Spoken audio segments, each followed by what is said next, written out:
மாணவன் கையசைத்த அடுத்த நொடி காரில் இருந்து வந்த அந்த விஐபி வேற லெவல் வைரல்.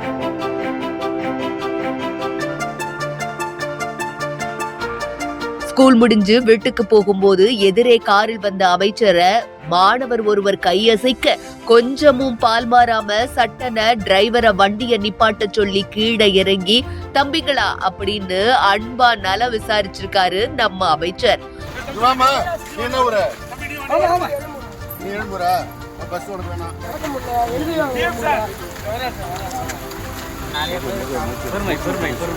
போக்குவரத்து துறை அமைச்சரான சிவசங்கர் தனது குன்னூர் சட்டமன்ற தொகுதியில பல்வேறு புதிய மற்றும் முடிவுற்ற திட்டப்பணிகளை தொடங்கி வச்சுட்டு கார்ல திரும்பி வந்துட்டு இருந்தாரு.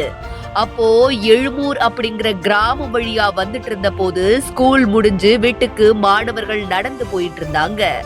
அந்த நேரத்துல மாணவர் ஒருவர் அமைச்சரோட காரை பார்த்துட்டு கையசைக்க டக்குன்னு வண்டியை நிப்பாட்டி கீழே இறங்கிட்டாரு. அப்புறம் கையசைச்ச மாணவனை கிட்ட அழைச்சு எதுக்கு தம்பி கையசைச்சன்னு கேட்க தனது சொந்த ஊரான ஆயக்குடிக்கு போக நேரடியா பஸ் இல்ல, அத கொஞ்சம் ஏற்பாடு செஞ்சு தந்தீங்கன்னா நல்லா இருக்கும், சிரமம் இல்லாம போயிட்டு வருவோம்னு சொல்லி கோரிக்கை விடுத்தாரு.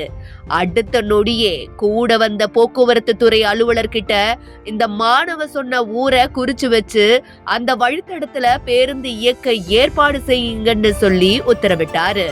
இந்த காட்சிகள் இப்போ இணையத்துல வைரலா உலா வருது.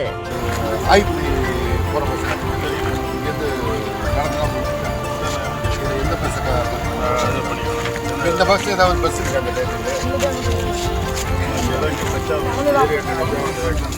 சசிக்கு கேட்டேன், அமைச்சர் ஏற்பாடு பண்ணி தரேன்னு சொல்லியிருக்காங்க.